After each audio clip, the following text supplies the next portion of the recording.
Munzu, you talked about intellectual dishonesty. We sat with him in Atlanta. I mean, that was a painful day that we spent in Atlanta with them. Listen, but everything, he wants to use the fact that he has worked in the United Nations, he is a lawyer, and he has done all of this to come and tell you people that please listen to me. You guys are never going to get anything that you are asking for. Let's not fool ourselves. And I've said this over and over again and attracted rotten eggs and tomatoes. What remains is missiles against me. But since it corresponds to what I believe in to be true, I will continue to say it. Please, let us not deceive our people into thinking that the solution to this problem will come through recourse to the United Nations or any other part of the international community. He was very categorical about that. Yeah, but he's lying. First of all, the international community has, forgive me for saying so, because we all consider our problem to be very, very serious. So how dare I even suggest that there are more serious problems in this world than ours? But the truth is that for the international community, there are more serious problems than ours.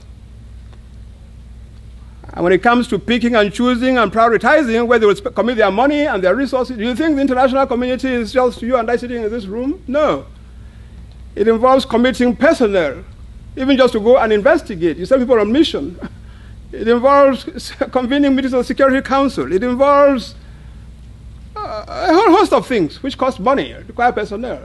And believe me, this our problem, put on the scale with other things happening around, forget it if you think that the UN is going to treat this as priority number one for them. Mr. President, 2 years ago, teachers and lawyers in the Anglophone region of Cameroon asked for their minority rights to be protected in a peaceful protest. Today, the health and education sectors are shut down. Indiscriminate violence had led to civilian deaths, reportedly by the Cameroon army and the armed groups. There are over 437,000 people displaced, and there is a clear risk of spillover to the region. This escalation of violence shows that conflict prevention requires more than just words. It must be followed up with action. We don't want to see that horrible trend continue again this month in December. The violence must stop now. Violence between government and Anglophone separatists has resulted in killings and abductions of civilians, including a U.S. missionary who was killed on October 30th. Faced with mounting insecurity, tens of thousands of Cameroonians have fled to neighboring Nigeria, as we've heard, while hundreds of thousands have been internally displaced and need humanitarian assistance. The stakes in Cameroon are too high for this crisis to continue unaddressed. Cameroon remains an essential security partner in the fight against Boko Haram and the Islamic State in West Africa, including as a member of the multinational Joint Task Force. The continuing crisis threatens to detract from our mutual security objectives in the Lake Chad Basin. Mr. President, the United States calls for an immediate and broad-based reconciliatory dialogue without preconditions between the government of Cameroon and separatists in the northwest and southwest regions. So we urge all parties to immediately end the violence, and we call on the government to urgently take concrete steps to build genuine trust and confidence, as underlined by SRSG FAL this morning. This includes engaging in an inclusive, mediated dialogue with communities in the English-speaking region, as well as to release political detainees. Safe and unhindered humanitarian access must always be ensured in accordance with humanitarian principles. Access should also be provided to human rights monitors and to the media to help establish facts. United international engagement is needed to assist Cameroon to manage the crisis, including to build trust and overcome divisions. International support is also needed to address the humanitarian situation. We therefore encourage the government to seek support from the UN and regional actors. If the crisis continues to deteriorate and steps are not taken to address the situation, this Council should consider options for more active engagement in a spirit of prevention.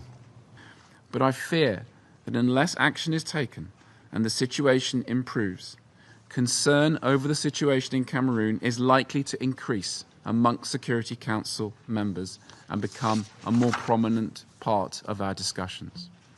Professor Anyango read all the French authors who have written that what the French are doing to Ambazonians is wrong. But he stuck to it. And so Munzu is now giving excuses not to be part of what he's been promoting for years. Please, let us not deceive our people into thinking that the solution to this problem will come through recourse to the United Nations or any other part of the international community. First, by maintaining the illusion that the UN will come in, you are sending the message to our people that the responsibility for getting out of this situation rests not with them, but with the international community. I realized that he saw the handwriting on the wall and backed off from that conference, right? Mm-hmm. I think he resigned. But for me, he saw the writing on the wall and he backed off because he saw that the people he thought were all powerful with their beasts are beginning to crumble. We are celebrating our Independent Day now. You can see how the Amba boys, they are singing in the council. Nobody can take this country away from us.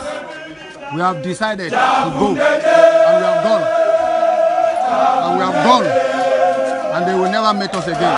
I want to add this part because our people really need to understand how their action on the ground translate to